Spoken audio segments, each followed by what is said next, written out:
BRS ఒక పద్ధతి ప్రకారం గతంలో ఉద్యోగ సంఘాల నాయకులతో ఉన్న సాన్నిహిత్యం వలన లేకపోతే ఆ ఉద్యోగ సంఘాల నాయకులను బెదిరించో లేకపోతే ఒక రకంగా లొంగ తీసుకునో అనివార్యమైన అనాలోచిత సమ్మెలకు తెరలేపుతున్న పరిస్థితి. మొన్నటికి మొన్న ఎలక్ట్రిసిటీ ఆర్టిషన్కు సంబంధించిన సమ్మె విరమణ నేనే దగ్గర ఉండి బట్టి గారితో వాస్తవాలు తెలియజేయించడమే కాకుండా బట్టి గారికి కొన్ని అంశాలు తెలుసు. వాటి వల్ల ఆ 20,000 మంది ఉద్యోగులకు నష్టం జరగకుండా సమ్మె విరమింపజేసి వాళ్ళ సమస్యల పరిష్కారానికి ఒక హామీ ఇవ్వడం జరిగింది.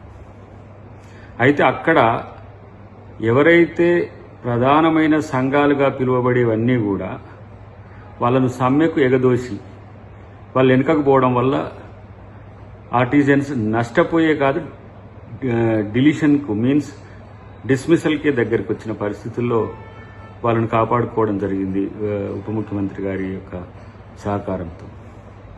ఇప్పుడు మళ్ళా ఆర్టీసీ సమ్మె కూడా ప్రేరేపిత సమ్మె అని ఇప్పుడు వాళ్ళు ఇచ్చే బీఆర్ఎస్ వాళ్ళు ఇస్తున్న స్టేట్మెంట్తో మనకు కనబడుతున్నది.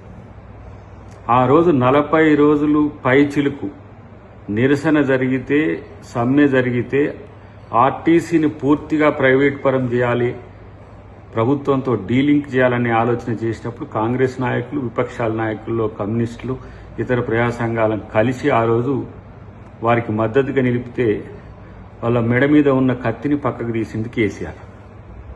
ఇలా ఉచిత బస్సుతో పాటు కొత్త బస్సులు, తర్వాత వివిధ రకాలమైన బెనిఫిట్స్ను మనం కాంగ్రెస్ ప్రభుత్వం ఇస్తుంటే కొంతమంది నాయకులు దాంట్లో వేళ్ల మీద లెక్క పెట్టే నాయకులతో ఈ సమ్మెకు పిలిపిచ్చేసి ప్రజలకు కష్టాలు పాలు చేయాలని ఎండాకాలం రోజున. మొన్న కూడా కరెంటుది కూడా ఎండాకాలంలో కరెంటు కష్టాలు వస్తే ప్రభుత్వం మీద వ్యతిరేకత వస్తుంది. ఇప్పుడు బస్సులు నడవకపోతే ప్రభుత్వ వ్యతిరేకత వస్తుంది. రేపు మళ్ళీ ఉద్యోగులతో మరో సమ్మెకు కూడా వాళ్ళు ప్రయత్నం చేస్తారు. ఇలాంటి ఒత్తిడులకు లోను కాకుండా ఉద్యోగులు కానీ కార్మికులు కానీ సమయంతో ఉండండి. ఇలా ఆర్టీసీ కార్మికులకు ప్రత్యేక విజ్ఞప్తి ఏంటంటే, మీరు నిలబెట్టుకున్న సంస్థను మళ్లీ కూల్చడానికి కేసీఆర్ అండ్ కోనే ప్రయత్నం చేస్తున్నారు. మీలో కొంతమంది సంఘాల నాయకుల్ని రాజకీయ ఆశో ఆర్థిక ఆశో లోబరుచుకొని ఈరోజు ఈ ప్రయత్నాలు చేస్తున్న పరిస్థితుల్లో మీరు నష్టపోకుండా ఉండాలంటే, ప్రజలకు అండగా ఉండాలంటే మీరు సమ్మెలో పాల్గొనకండి. క్రమేపీ మీ యొక్క చిత్తశుద్ధితోనే ఇంత మేరకు సంస్థ మనుగడ కొనసాగుతున్నది. రేపటి రోజున కూడా మీరు ప్రభుత్వ ఉద్యోగులుగానో లేదంటే కార్పొరేషన్ ఉద్యోగులుగానో మీరు కొనసాగే ప్రయత్నం మీ చిత్తశుద్ధితోనే కొనసాగి తప్పితే ఈ దొంగ నాయకులు, ఈ ఏమంటారు అమ్ముడు పోయే నాయకులతో కాదు. కాంగ్రెస్ పార్టీకి ఆ చిత్తశుద్ధి ఉంది, ముఖ్యమంత్రి గారికి ఆ చిత్తశుద్ధి ఉంది.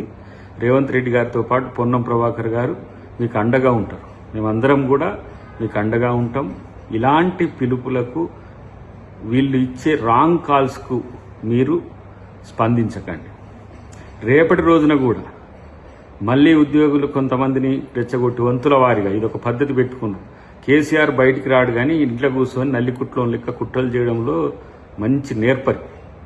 కాబట్టి ఇవాళ ఏ విధంగా కాంగ్రెస్ ప్రభుత్వాన్ని, కాంగ్రెస్ పార్టీని అబాసుపాలు చేయాలని కుట్రలు చేస్తున్నాడో దాన్ని తిప్పికొట్టండి అని చెప్పి ఆర్టీసీ కార్మికులకి కాదు, ఉద్యోగ సంఘాల నాయకులకు కూడా వాళ్ళ మాయలో పడకండి, వాళ్ళ యొక్క మాటలు వినకండి.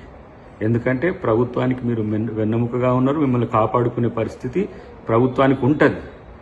లక్షల కోట్లు అప్పులు చేసి ఇంట వండుకొని మళ్ళీ అధికారం కొరకు మళ్ళీ లక్షల కోట్లు దోచుకోవడానికి వాళ్ళు చేసే ప్రయత్నానికి మీరు సహకరించకండి అని చెప్పి నేను తెలియజేస్తున్నాను.